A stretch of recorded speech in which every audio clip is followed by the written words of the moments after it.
Thank you, Mr. Chairman. Mr. Magnus, thank you for being here. I had a few questions for you, but Senator Bennett's questions have answered at least one of my questions, which was whether or not you were unwilling to answer yes or no questions, or whether or not you were just selective in answering yes or no questions. I've come to the conclusion that you're just very selective on the questions that you're going to answer yes or no to, because both Senator Young and Senator Bennett asked very easy questions to say yes or no to. You struggled to come to the conclusion that there is a crisis on our border, which I found fascinating.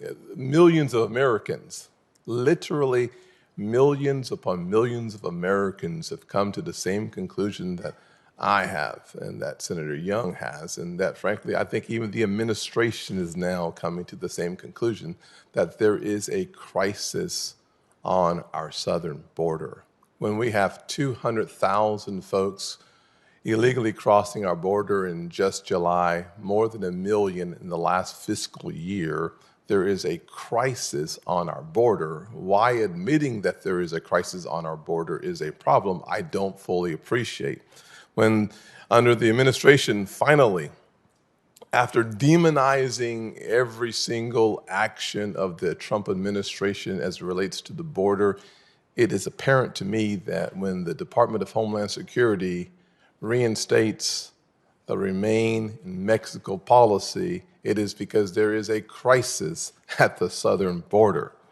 So I'm going to ask you, Mr. Magnus, just for clarification, with the reinstatement of the policy, with 1 million plus people crossing our border, with more than 200,000 just in July, with the actions taken against the border agents, is there a crisis at our border? Senator, thank you for the question.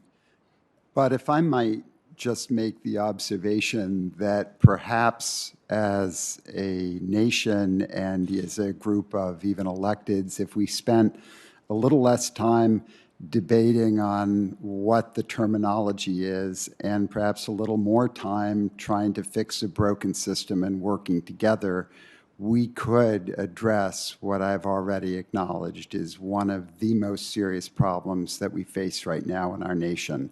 Well, Mr. Magnus, this is frankly where both Republicans and Democrats come to the same conclusion, that there is a crisis at our border. This is the one area of many areas within the political spectrum that we'd like to see some kind of uniformity and people working together and acknowledging the concerns that we have. But words have meaning.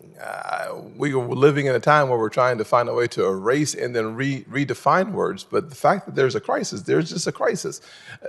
Number one. Number two, when Rodney Scott, the former chief of the Border Patrol, who worked for both President Trump and President Biden, says that the administration is abusing its authority as it relates to paroles, I'll ask you, with over 30,000 released via parole, and so many hundreds of thousands more just released into our communities, do you believe that the administration is abusing their immigration authority?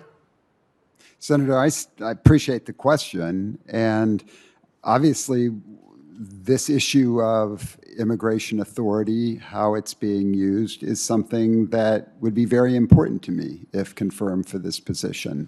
I'm coming into this, obviously, as someone from the outside. My intention would be to learn as much as I can, talk to different parties involved who maybe have very different perspectives on this, learn what I can, and then share that information with those above me.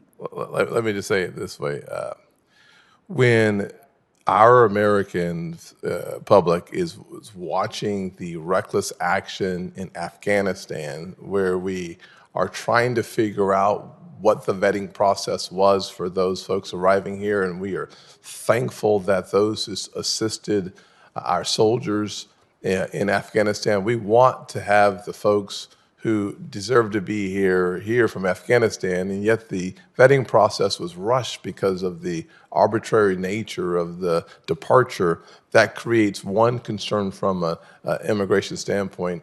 This exacerbates the situation when you add on top of those concerns for the average American seeing more than 1 million folks come into our country illegally, which is about 20% of all of the citizens in the great state of South Carolina. So you can imagine my concerns that are shared by millions of Americans around this country as it relates to what we're doing on our border and what we're not doing on our border is very concerning. Thank you.